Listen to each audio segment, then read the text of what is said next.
నమస్కారం. YNC news కి స్వాగతం. కాకినాడ జిల్లా తాళ్లరేవు మండలం చిన్నబొడ్డు వెంకటయ్యపాలెంలో కుటుంబ వివాదం విషాదానికి దారితీసింది. ఆ గ్రామానికి చెందిన పాలెపు సత్యనారాయణ తోటి కోడలతో జరిగిన ఘర్షణలో గాయపడి చికిత్స పొందుతూ మృతి చెందినట్లు కుటుంబ సభ్యులు ఆరోపించారు. సత్యనారాయణ తన భార్య పిల్లలతో కుటుంబ సభ్యుల పోషణ నిమిత్తం వేరే ఊరికి వలస వెళ్లాడని, కానీ ఇటీవల అనారోగ్యం కారణంతో భార్య మధులతతో తన స్వగ్రామం చిన్నబొడ్డు వెంకటయ్యపాలెం వెళ్ళగా అక్కడ తన తండ్రికి చెందిన ఇంట్లో ఉండేందుకు పోర్షన్ ఖాళీ చేయాలని కోరగా తోటికోడలు పాలెపు కుమారి మరియు ఇతర కుటుంబ సభ్యులు అడ్డుకొని తోసివేయడంతో సత్యనారాయణ కింద పడి తీవ్ర గాయాల పాలయ్యాడన్నారు. తీవ్ర అస్వస్థతకు గురైన సత్యనారాయణను మొదట తాళ్లరేవు ప్రభుత్వ ఆసుపత్రికి, అనంతరం కాకినాడ ప్రభుత్వ ఆసుపత్రికి తరలించడం జరిగిందన్నారు. వైద్యులు సిటీ స్కాన్ చేయగా మెదడులో రక్తస్రావం జరిగినట్లు గుర్తించారు. 6 రోజుల పాటు కోమాలో ఉండి చికిత్స పొందిన అనంతరం సత్యనారాయణ మృతి చెందినట్లు భార్య విలపిస్తోంది. మృతదేహాన్ని గ్రామానికి తీసుకెళ్లినప్పుడు అతని కుటుంబ సభ్యులు అడ్డుకోవడంతో కొంతసేపు ఉద్రిక్త పరిస్థితులు నెలకొన్నాయి. అనంతరం పెద్దల జోక్యంతో అంత్యక్రియలు నిర్వహించినట్లు వారు తెలిపారు. ఘటనపై బాధిత కుటుంబం పోలీసులకు ఫిర్యాదు చేయగా దర్యాప్తు చేస్తున్నారన్నారు. కానీ పోలీసులు నిందితులకు కొమ్ము కాస్తున్నారని బాధితులు ఆరోపిస్తున్నారు. తీసుకెళ్ళాను సార్. తీసుకెళ్తే సిటీ స్కానింగ్ చేసి మా సెల్ ఫోన్లోకి వీడియో ఇచ్చారండి. ఇచ్చి డాక్టర్లు చూసి దీనికి బలమైన గాయమన్నా తగలాలి, ఏమన్నా ఇది ఉండాలని మమ్మల్ని అడిగారండి. అడిగితే ఇలా తోసారు సార్, తోసి కొట్టడం వల్ల ఇలాగ అయిందని చెప్పామండి. చెప్తే నరంలోంచి బ్లడ్ కారుతుందమ్మా, లోపల చాలా ఎక్కువ అయిపోతుంది, చాలా ఎక్కువ బ్లీడ్ అయిపోతుంది, చెప్పలేమమ్మా ఎప్పుడు ఎలాగుంటారో ఈయన పరిస్థితి, రేపో ఎల్లుండా అన్నారండి. అంటే 6 రోజులు ఉన్నారండి. 6 రోజులు ఉంటే మంగళవారం నైట్ 8:01 ప్రాణాలు పోయింది సార్. అప్పుడు ప్రాణాలు పోతే అక్కడి నుంచి మార్చికి తీసుకెళ్ళి బాడీని మాకు అప్పచెప్పారండి. బాడీని అప్పచెప్తే మేము స్వగృహానికే తీసుకెళ్ళామండి. చిన్నబొడ్డు వెంకటయ్యపాలెం తీసుకెళ్తే మొత్తం దళ్ళి కట్టేసండి, మమ్మల్ని రానివ్వకుండా ఇచ్చేసిందండి. చేస్తే మేము తీసి లోపల తీసుకెళ్ళి పెట్టుకున్నామండి. బయట పెట్టుకున్నాను సార్, రోడ్డు మీద పెట్టుకుంటే మా మామయ్య గారు కూడా రానివ్వకుండా తాళాలు వేసేసి మొత్తం ఇది చేసేసిందండి. అప్పుడు పెద్దలు వస్తే మా మామయ్య గారు దండం పెట్టి నా కొడుకుని చివరి చూపన్నా నాకు చూపించండి, నా కొడుకుని చూపించుకొని అందరికీ దండాలు పెడితే అప్పుడు అందరూ పెద్దలు అడిగి ఇది చేసి అప్పుడు ఆయన గోడ పైనుంచి వచ్చి మా మామయ్య గారు మా ఆయన గారిని చూశారు సార్. నన్ను లోపల తీసుకెళ్ళి పెట్టుకుంటానంటే మా తోటిగాళ్ళు రానివ్వకుండా మమ్మల్ని నైట్ 12 గంటలు రాత్రి దాకా మేము అక్కడే ఉన్నాం సార్. నేను మా పిల్లలు ఎవరు కూడా మమ్మల్ని రానివ్వకుండా దిక్కులేని వాళ్ళకి అలా ఉంచేసారు సార్. లాస్ట్కి రోడ్డు మీద అలా ఉంచేసారు సార్. లాస్ట్కి మా అక్క మా బాబాయ్ వాళ్ళ ఇంటికి తెచ్చుకుంటే నన్ను మా పిల్లల్ని పెట్టుకున్నారు. మా మామగారిని కూడా ఇక్కడికే తీసుకొచ్చాను సార్. నాకు న్యాయం చెయ్యండి, నా పిల్లలకి నాకు చాలా అన్యాయం జరిగిందండి. నా భర్త లేకుండా చేసేసారండి. నా పిల్లలు అనాథలైపోయారండి. ఈరోజు నా పిల్లలకి నాకు న్యాయం చేస్తారని నేను కోరుకుంటున్నాను. ఇచ్చారు సార్ ఫారింగ్ పోలీస్ స్టేషన్లో. అయితే ఎస్ఐ గారు వీళ్ళందరూ వచ్చి మా ఆయన గారి పరిస్థితి చూసారండి. చూసి వచ్చాక ఆవిడికి మా తోటిగాళ్ళకి తెలుగుదేశం పార్టీ ఆవిడ కృష్ణవేణి అన్న ఆవిడ సపోర్ట్గా ఉంది సార్. మేము రాకముందే ఆవిడ అన్నీ వెళ్ళిపోయి ఎస్ఐ గారితో మాట్లాడేసి ఇది చేసిందండి. అయితే తర్వాత ఎస్ఐ గారు నన్ను పిలిపించారు సార్.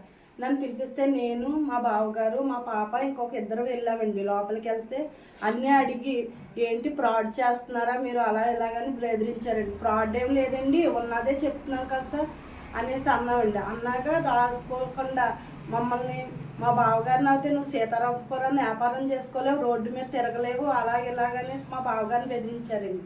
మా బావగారిని వీళ్ళందరినీ మళ్ళీ పంపించేసి నన్ను బెదిరించి మళ్ళీ నన్ను కూర్చోబెట్టారు సార్. నన్ను ఒక్కదాన్ని ఇలా కూర్చోబెట్టి పక్కన ఆడ కానిస్టేబుల్ని కూర్చోబెట్టారండి. పక్కన ఇక్కడ ఎస్ఐ గారు నుంచుండి, ఇక్కడ ఇంకొక హెడ్ కానిస్టేబుల్ నుంచుండి నువ్వు నిజం చెప్తావా లేకపోతే ఇలాగ చేస్తావా, నీకు బతుకుండదు, నీ పిల్లలకు చదువులు ఉండవు, ఒకవేళ చదివినా నీ పిల్లలకు ఉద్యోగాలు లేకుండా నిన్ను పోలీస్ స్టేషన్లో నీ పిల్లల్ని పోలీస్ స్టేషన్లో పెడతాను అనేసి చాలా ఇదిగా బెదిరించారండి. అయినా సరే నేను లొంగలేదు సార్. నేను లొంగకుండా కేసు ఇచ్చే వచ్చానండి. లాయర్ గారి దగ్గరికి వెళ్ళాను సార్. లాయర్ గారి దగ్గరికి వెళ్ళి లాయర్ గారితో చెప్పామండి, ఇలాగా బెదిరిస్తున్నారు సార్, కేసు తీసుకుంటలేదు అనేసి. అంటే 5 5గురికి ఇచ్చామండి. ఎస్ఐ గారికి, ఎస్పీకి, ఇది గుంటూరు డిఎస్పికి, గుంటూరు, రాజమండ్రి, ఇంకోటి ఏదో మా నాన్నగారికి ముగ్గురు కొడుకులు అండి మేము. అయితే నేను అందులో పెద్ద కొడుకునండి. చిన్న ఆయన మా బుడ్డ వెంకటపాలెం ఉంటారు. రెండో అతను వ్యాపార నిమిత్తం మన వరకు తాళరాలు ఉండేవారండి. అయితే ఈ మధ్యకాలంలో ఆయన కొంచెం జబ్బు చేసిందండి. జబ్బు చేసి ఏదో చిన్న వ్యాపారం చేస్తే దాంట్లో లాస్ అయిపోయారు. లాస్ అయిపోతే మేము ఇలాగ లాస్ అయిపోయాం కదని చెప్పి చిన్నబుడ్డ వెంకటపాలెం వెళ్ళి మా అందరూ వెళ్ళండి మావయ్య మేము మన ఇంటికి వచ్చేస్తాం, బయట అద్దెలు కట్టుకునే పొజిషన్లో లేవు, మేము మన ఇంటికి వచ్చేస్తాం అని చెప్పేసి అడిగితే వాళ్ళు బయటకు వచ్చి మా ఇంటికి ఇక్కడ రావడానికి ఏం లేదు, ఇల్లు మాది అని చెప్పండి. వచ్చిన వాళ్ళని ముగ్గురు వెళ్ళారండి సార్ అక్కడికి. వాళ్ళు వీడియో తీశారంట. ముగ్గురు వెళ్ళారండి. ఈ ముగ్గురిని కొట్టేసి నాన్న బేభత్సం చేసండి. వీళ్ళేమో పెద్దలను తీసుకురండి, ఊళ్ళో పెద్ద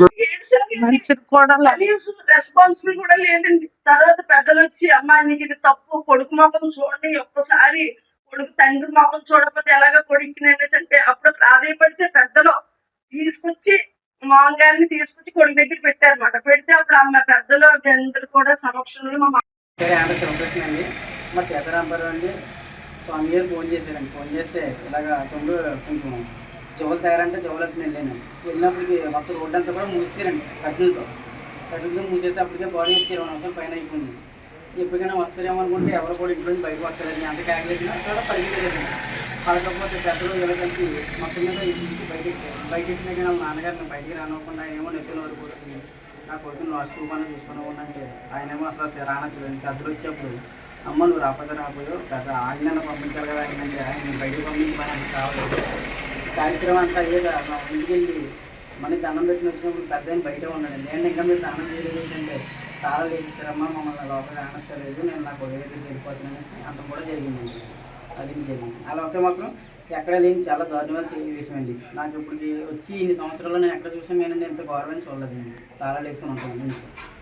ఇది మాత్రం చాలా కఠినంగా కట్టించాలండి. నేను ఒక న్యాయమైన జరగాలి. అదే కాదు ఆయన ఉన్నాడు అది ఎందుకు వచ్చేస్తావు? ఎందుకు రానట్లేదు?